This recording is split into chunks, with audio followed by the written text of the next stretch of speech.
Hello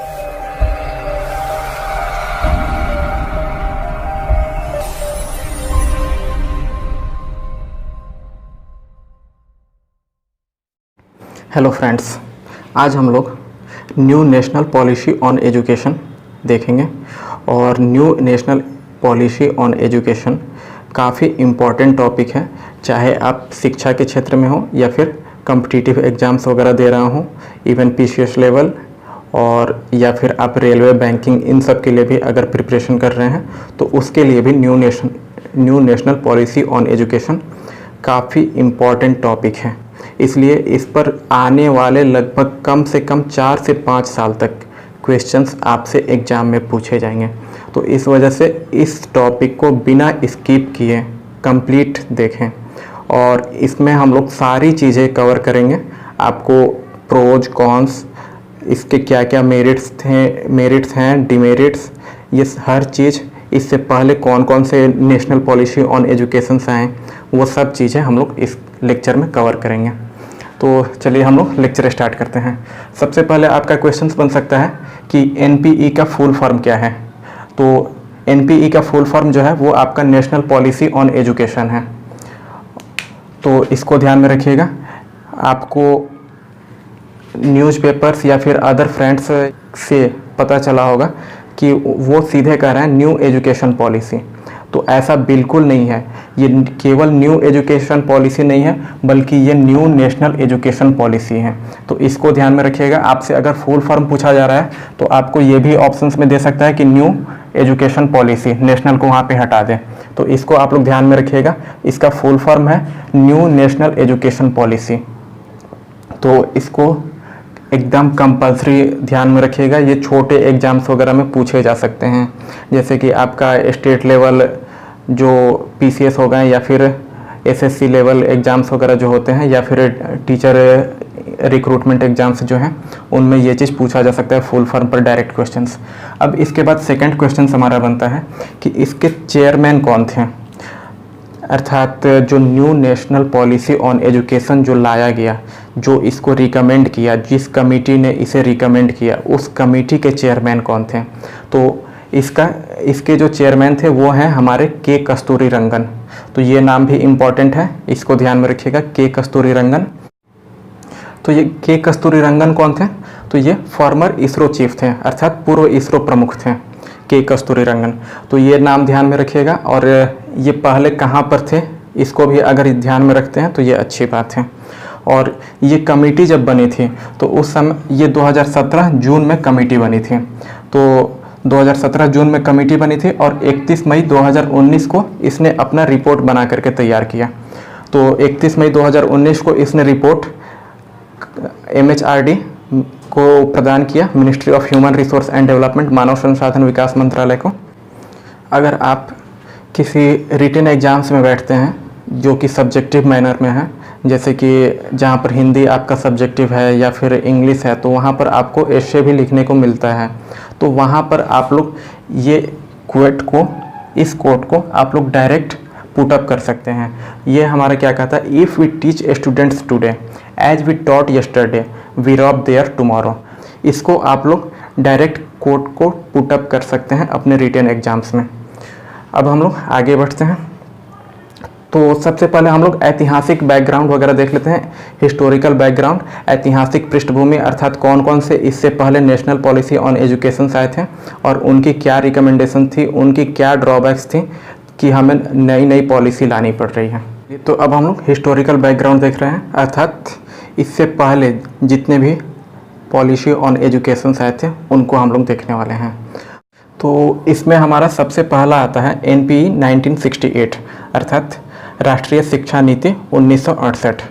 तो राष्ट्रीय शिक्षा नीति 1968 जो है ये आपको कोठारी आयोग ने रिकमेंड किया था, अर्थात जिस कमेटी ने रिकमेंड किया था, जिस कमेटी ने इस रिपोर्ट को बनाया था, जिस कमेटी ने चेंजेस को सजेस्ट किया था, उस कमेटी की अध्यक्षता जो है वो कोठारी जी कर रहे थे। और इसी वजह से इनके ही नाम पर इस आयोग को कोठारी आयोग कहा जाता है। तो इसको आप लोग ध्यान में रखिएगा कि 1968 वाली जो शिक्षा नीति आई थी उसकी अध्यक्षता कोठारी आयोग ने की थी। अब इसमें रिकमेंड क्या किया गया था, तो इसमें त्रिभाषा सूत्र को रिकमेंड किया गया था, अर्थात जो हमारी एजुकेशन जो है, स्कूल एजुकेशन, वो हमें कम से कम 3 भाषा 10th लेवल तक हमें 3 भाषा पढ़ लेनी है। जैसे कि हम लोगों के क्षेत्र में जो है वो आपको हिंदी, इंग्लिश और संस्कृत है, या फिर संस्कृत की जगह पर कुछ लोग उर्दू वगैरह भी लेते हैं। अर्थात कुल मिलाकर के 3 भाषा जो है, 3 लैंग्वेज हमें जानने हैं। अब ये आया किसके समय में था, तो ये इंदिरा गांधी के शासनकाल में आया था। क्या फेल्योर क्यों हुआ, अर्थात इसमें ड्रॉबैक्स क्या हो गए, ये क्यों फेल हुआ, ये उतना सक्सेस नहीं हुआ जितना कि एक्सपेक्टेशन था। तो इसके पीछे रीज़न ये हो जाता है कि एजुकेशन जो है, शिक्षा, इस समय 1968 के समय में हमारी स्टेट लिस्ट में थी, अर्थात राज्य सूची में शिक्षा को रखा गया था। हमारे संविधान में जो 7वीं अनुसूची बनी हुई है, उसमें जो है 7वीं अनुसूची हमारा लिस्ट अर्थात सूचियों को निर्देश करता है। इसमें 3 तरीके की सूचियां बताई गई हैं, संघ सूची, राज्य सूची और समवर्ती सूची, सेंटर लिस्ट, स्टेट लिस्ट और कंकरेंट लिस्ट।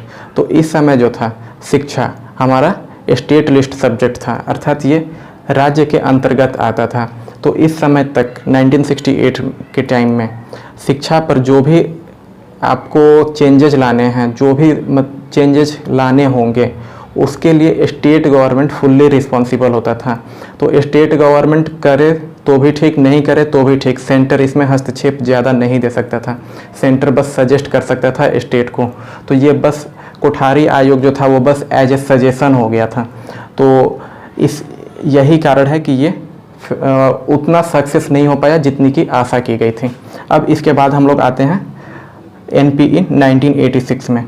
तो इस समय तक क्या हुआ था कि हमारा 42वां संविधान संशोधन आ चुका था, और 42वें संविधान संशोधन के द्वारा शिक्षा को स्टेट लिस्ट से निकाल करके कंकरेंट लिस्ट में डाल दिया गया, अर्थात समवर्ती सूची में डाल दिया गया। तो आपको ये भी याद रखना होगा कि 42वें संविधान संशोधन के द्वारा जो है शिक्षा को समवर्ती सूची में लाया गया। तो ये क्वेश्चन भी पूछा जा सकता है। और इसके बाद जो है हमारा नेक्स्ट एजुकेशन पॉलिसी आया 1986, नेशनल पॉलिसी ऑन एजुकेशन 1986, और ये आया था हमारा राजीव गांधी के शासनकाल में। इसमें हमने SC ST बैकवर्ड क्लासेस के शिक्षा पर ज़्यादा जोर दिया, इनके लिए स्कॉलरशिप वगैरह का प्रावधान किया गया ताकि इनका जो है शिक्षा का स्तर उठे, इंक्लूसिव एजुकेशन की तरफ हम लोग बढ़ने के लिए इस पॉलिसी को लेके आए थे। लेकिन ये तुरंत अर्थात 6 सालों के बाद ही 1992 में इसको रिवाइज करना पड़ा, अर्थात मॉडिफाई करना पड़ा।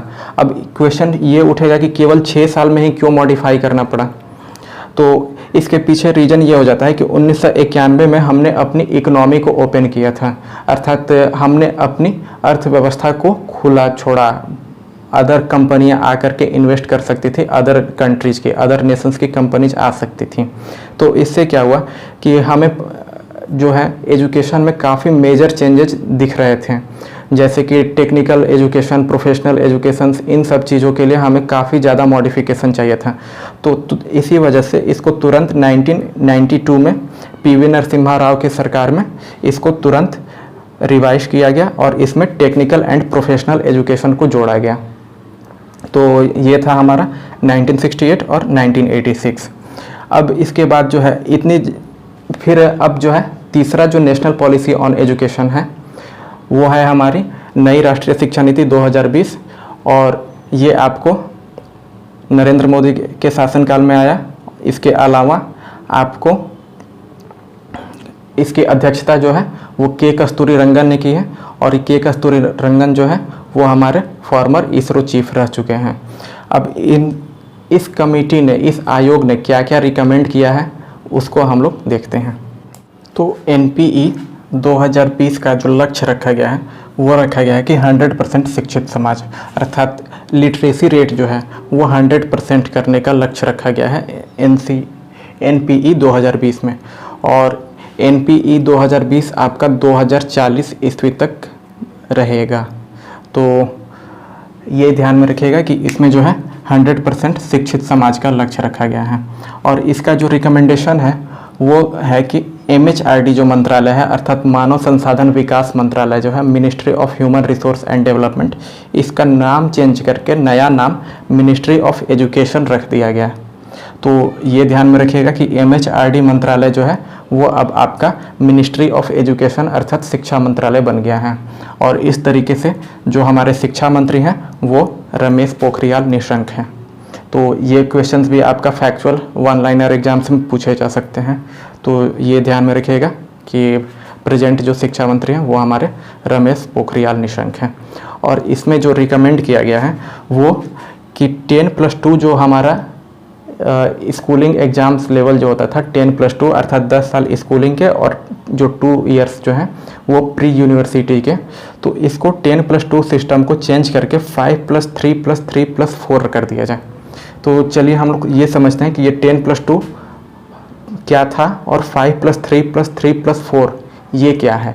ये तो हम लोग देखते हैं कि 10+2 और 5+3+3+4 ये है क्या।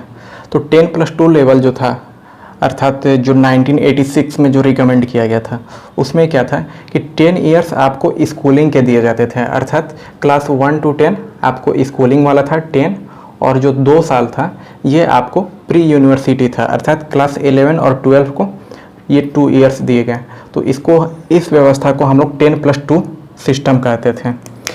तो अब इसको हटा करके इसकी जगह पर 5+3+3+4 लाया गया, अर्थात इसमें पहले 5 साल जो है वो आपको आधारभूत है, फिर प्रारंभिक है 3 साल, फिर उसके बाद के 3 साल मध्य चरण है, और फिर लास्ट का जो 4 साल है वो आपका माध्यमिक चरण है। तो आधारभूत चरण जो है, जो जिसका जो टाइम पीरियड 5 इयर्स रखा गया है, इसको फिर फर्दर 2 भागों में बांटा गया 3+2।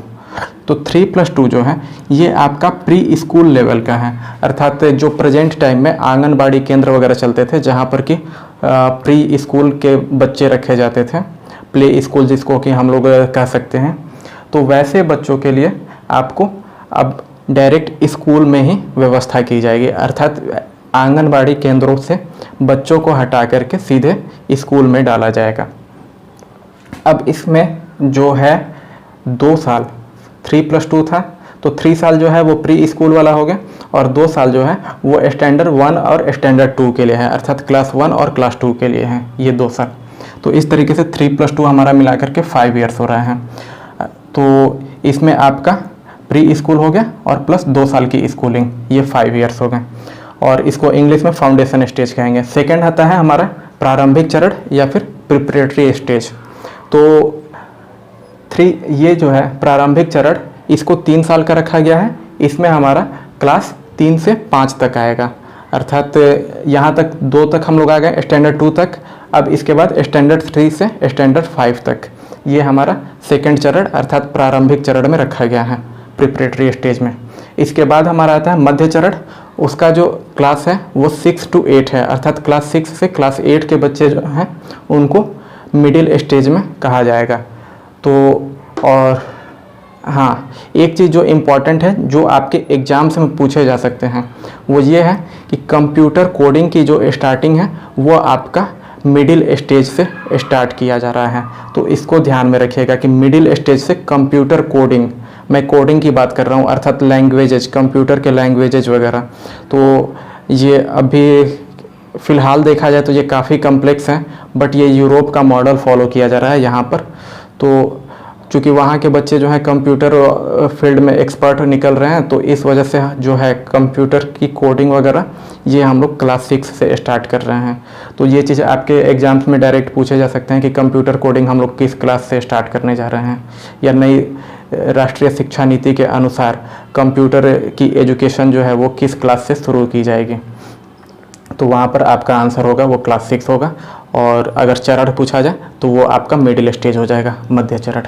इसके बाद हम आते हैं माध्यमिक चरण।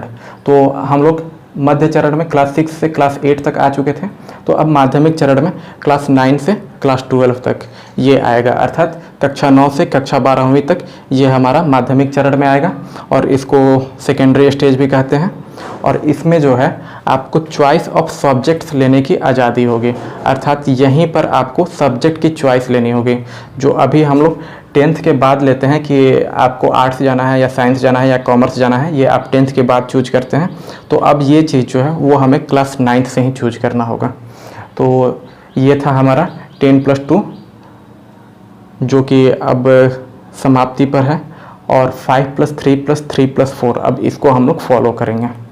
अब इसके बाद हम लोग आते हैं कि इसके बाद जो यूनिवर्सिटी एग्ज़ाम्स जो होते हैं वहाँ पर यूनिवर्सिटीज़ के लिए क्या क्या रिकमेंड किया गया है उसको हम लोग देखते हैं, अर्थात बैचलर डिग्री प्रोग्राम में क्या क्या रिकमेंडेशन, क्या क्या चेंजेस किए गए हैं।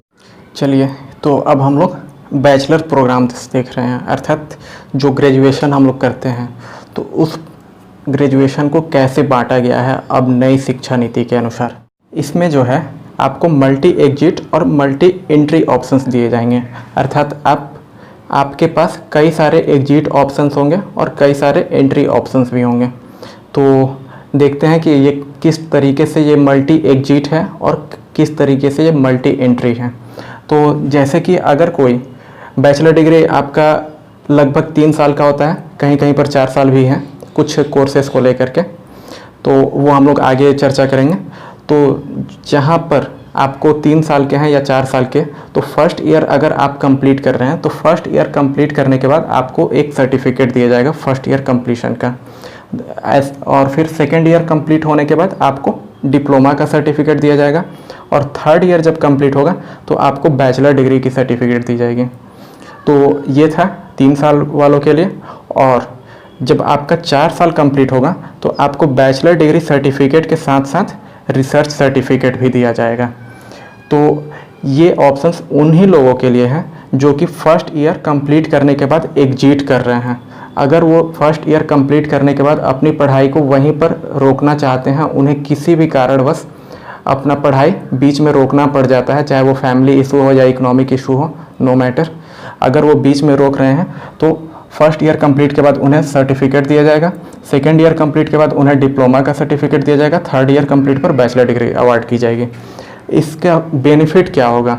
इसका बेनिफिट ये मिल जाएगा कि पहले क्या था, पहले आपका जैसे कि अगर कोई 2 साल पर भी या 2.5 साल पर भी अगर किसी को किसी भी कारणवश बीच में पढ़ाई छोड़नी पड़ जाती थी तो उसके जो 2.5 साल या 2 साल जो भी होते थे वो कहीं भी काउंट नहीं होते थे, वो स्पॉयल हो जाते थे, बर्बाद हो जाते थे।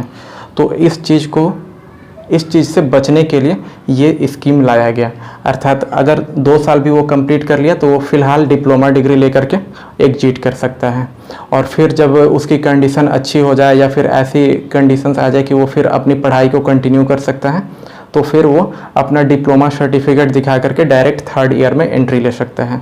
तो इसका ये बेनिफिट होगा कि आप बीच में ब्रेक भी ले सकते हैं। अब इसके बाद आते हैं, थर्ड ईयर कंप्लीट होने के बाद आपको बैचलर डिग्री का अवार्ड दिया जाएगा, और इसके बाद अगर आप मास्टर डिग्री करना चाहते हैं तो आपका 2 साल का मास्टर डिग्री होगा जैसा कि प्रेजेंट टाइम में है। और अगर आप 4th year bachelor degree programme में हैं, जैसे कि बीटेक कर रहे हैं या MBBS कर रहे हैं, BAMS कर रहे हैं, जो कि मतलब कि 4 ईयर या 4 साल से ज़्यादा के हैं, तो ऐसे स्थिति में आपको जो रिसर्च सर्टिफिकेट दिया जाएगा वो बैचलर डिग्री के साथ आपको रिसर्च सर्टिफिकेट मिलेगा। और इसके बाद अगर आप मास्टर डिग्री करना चाहते हैं तो आपका केवल 1 साल का मास्टर डिग्री होगा, अर्थात आपका MA वगैरह जो है वो आपका केवल 1 साल में कंप्लीट होगा। तो ये इसका बेनिफिट होगा जो कि 4 साल वाले डिग्री कोर्स में नामांकित हैं। इसके अलावा जो है वो आपका BEd जो है वो इंटीग्रेटेड कर दिया गया बैचलर डिग्री के साथ, तो इसमें बैचलर डिग्री प्लस BEd हो गया, और ये जो है ये आपका अब 4 साल का हो जाएगा, और बैचलर डिग्री प्लस BEd ये आपका 4 साल का हो गया। और ये जो है 2030 के बाद ऐसे ही लोगों की नियुक्ति होगी, अर्थात जो इससे पहले जो भी 2 साल वाले BEd कर रखे हैं उनके लिए 2030 तक हर हाल में सिलेक्शन लेना अनिवार्य है, अन्यथा उनकी डिग्री बर्बाद हो सकती है। और मे बी कि गवर्नमेंट 2030 में कुछ चेंजेज ला सकता है, बट 2030 के चेंजेस के भरोसे मैं ये नहीं कहूँगा कि आप लोग इंतज़ार कीजिए। इस कमेटी ने जो एक और चीज़ रिकमेंड किया है वो ये है कि एजुकेशन पर स्पेंडिंग को बढ़ाने के लिए, अर्थात शिक्षा पर जो हमारा खर्च होता था उसको बढ़ाने के लिए रिकमेंड किया है। तो अभी जो है प्रेजेंट टाइम में आपका 3% ऑफ जीडीपी खर्च किया जाता था शिक्षा पर। अब इस कमेटी ने रिकमेंड किया है कि जीडीपी का 6% जो है वो खर्च किया जाएगा। तो इसको आप लोग ध्यान में रखिएगा, ये क्वेश्चंस आपका डायरेक्ट एग्जाम में पूछा जा सकता है कि कितना परसेंट जीडीपी का खर्च करना है। तो ये 6% ऑफ जीडीपी हमें खर्च करना है अब शिक्षा पर। अब इसके बाद हम लोग देखते हैं कि जो हायर डिग्री इंस्टीट्यूशंस थे जो इनको रेगुलेट करते थे, जो कंट्रोल करते थे, जैसे कि यूजीसी हो गया या एआईसीटीई हो गया, उनके साथ क्या रिकमेंडेशन किया गया है या फिर क्या चेंजेस किए गए हैं।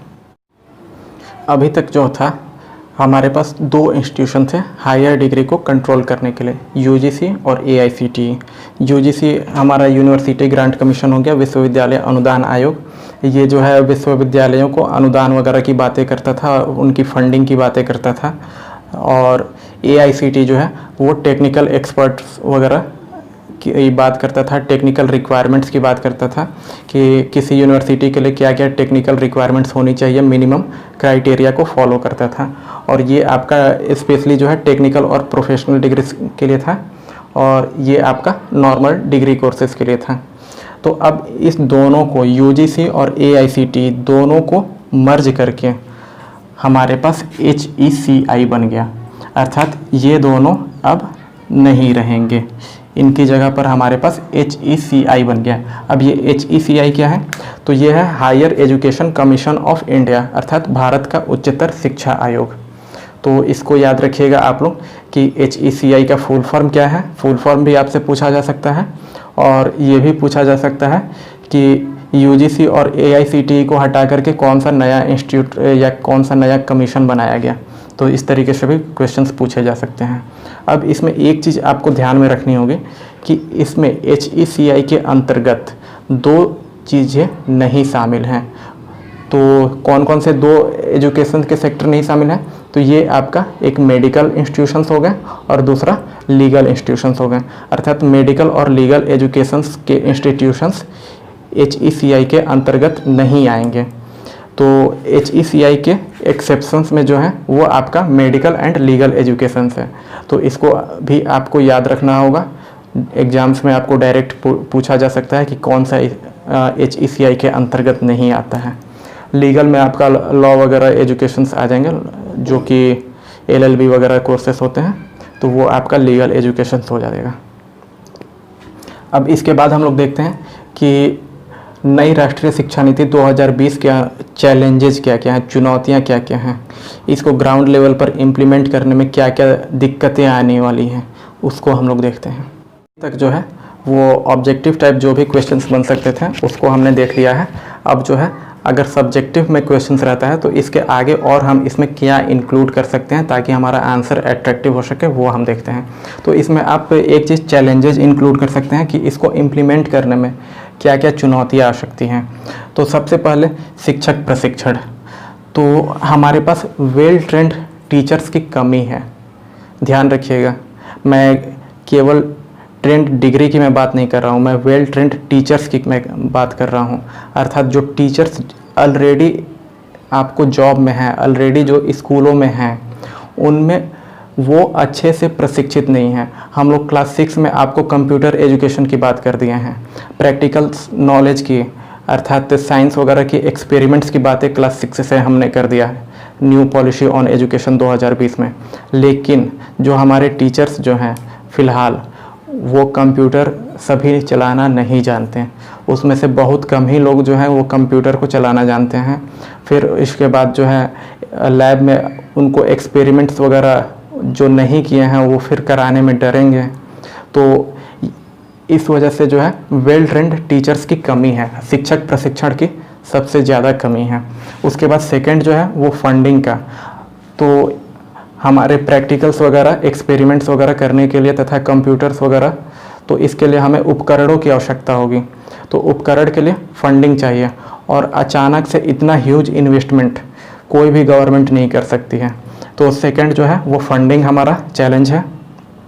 थर्ड जो है वो डिसएडवांटेज्ड एरिया अर्थात पिछड़े क्षेत्र। कई सारे ऐसे क्षेत्र जो हैं आपको बिहार, छत्तीसगढ़, झारखंड इत्यादि एरिया में, उत्तराखंड वगैरह, कहीं बहुत से जगह जो हैं इंडिया में वो इतने पिछड़े हैं कि वहाँ पर अभी तक इलेक्ट्रिसिटी तक नहीं पहुँच पाई है। स्कूलों में आपको इलेक्ट्रिसिटी सप्लाई नहीं पहुँचती है, और अगर पहुँची भी है तो आवर्स कम हैं।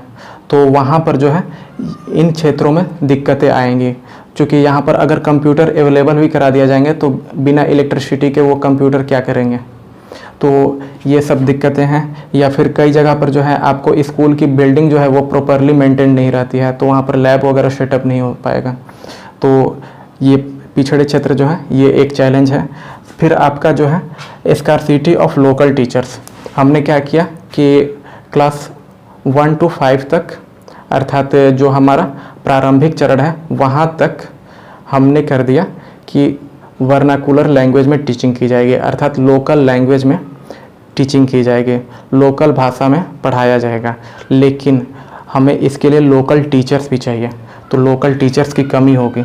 जब अगर हम ट्रेंड टीचर्स वगैरह अगर डालते हैं नए नियुक्त करके अच्छे जगहों से, कंप्यूटर एजुकेटेड टीचर अगर डालते हैं अच्छे जगहों से, सिटीज से अगर उनको रूरल एरियाज में भेजते हैं, तो फिर उनको वहाँ की लैंग्वेज नहीं समझ में आएगी, तो फिर वो कम्युनिकेट नहीं कर पाएंगे। तो ये एक मेजर चैलेंज आने वाला है। फिर इसके बाद जो है शिक्षा जो है वो समवर्ती सूची में 42वें कॉन्स्टिट्यूशनल अमेंडमेंट एक्ट के द्वारा, 42वें संविधान संशोधन के द्वारा इसको समवर्ती सूची में डाल दिया गया। तो इससे क्या हो गया कि अब राज्य भी इस पर अपने कानून ला सकते हैं। तो हो सकता है कि राज्य हर चीज़ को इम्प्लीमेंट ना करे या डिले कर सकता है, तो इस तरीके से चैलेंज आएगा। इसके बाद जो है आप लोग इम्प्लीमेंटेशन ऑन ग्राउंड लेवल को इंक्लूड कर सकते हैं, अर्थात ग्राउंड लेवल पर इम्प्लीमेंट करने में दिक्कतें आएंगी, जैसे कि नक्सलाइट्स बेल्ट वगैरह में या फिर नॉर्थ ईस्टर्न रीजन में, वहाँ पर आपको दिक्कतें आ सकती हैं, या फिर पहाड़ी क्षेत्रों में। और लास्ट में आप लोग छात्र शिक्षक अनुपात को भी एक पॉइंट्स बना सकते हैं, क्योंकि छात्र शिक्षक अनुपात जो अभी प्रेजेंट टाइम में है वो आपका कहीं कहीं पर 80 भी है और कहीं कहीं पर आपका 100 तक भी है, अर्थात 100 छात्र पर एक शिक्षक। तो एक आपका ये भी मेजर चैलेंज है कि अगर 100 छात्र को एक शिक्षक अगर ऑपरेट कर रहा है, अगर उन्हें पढ़ा रहा है, तो फिर वो कंप्यूटर एजुकेशन कैसे वो सही से दे पाएगा, क्योंकि 100 छात्रों को एक साथ कंप्यूटर पढ़ा पाना काफ़ी टफ वर्क है, इवन कि मैं तो इम्पॉसिबल ही कहूँगा। अब इसके बाद चैलेंजेस के बाद आप लोग इनके सॉल्यूशंस दे सकते हैं कि इनके क्या क्या सॉल्यूशन हो सकते हैं। तो शिक्षक प्रशिक्षण में आप लोग दे सकते हैं कि कुछ वेल ट्रेंड प्रोफेशनल्स को हर स्कूल में भेजा जाए और फिर वो उन्हें ट्रेंड कर दें कंप्यूटर वगैरह से। फिर आप फंडिंग के लिए, तो इसके लिए आप सजेस्ट कर सकते हैं कि वर्ल्ड बैंक या IMF वगैरह से हम लोन लेकर के और फिलहाल फंडिंग कर सकते हैं, और फिर धीरे धीरे उन्हें हम चुकाएं। फिर जो पिछड़े क्षेत्र हैं उनको हम लोग एडवांस करें। फिर स्कार्सिटी ऑफ लोकल टीचर्स जो है, तो इसको तो धीरे धीरे ये ख़त्म होगा, ये अचानक से नहीं ख़त्म हो सकता है। फिर इसके बाद जो है आप छात्र शिक्षक अनुपात को सुधारने के लिए भी रिकमेंड कर सकते हैं। तो ये आप सुझाव दे सकते हैं कि इसके ये सॉल्यूशंस हो सकते हैं, और फिर उसके बाद क्वेश्चंस की डिमांड के अकॉर्डिंग आप अपना कंक्लूजन लिखिए। और कंक्लूजन जो है वो हमेशा आपका ऑप्टिमिस्टिक होना चाहिए, आशावादी होना चाहिए कि भले ही अभी ये ड्रॉबैक्स हैं, बट धीरे धीरे ये हमारी आवश्यकताओं को पूरा करने में सक्षम होगा। इस टाइप से आप कंक्लूजन बनाया कीजिएगा। तो इसी के साथ लेक्चर ओवर करते हैं। Thank you.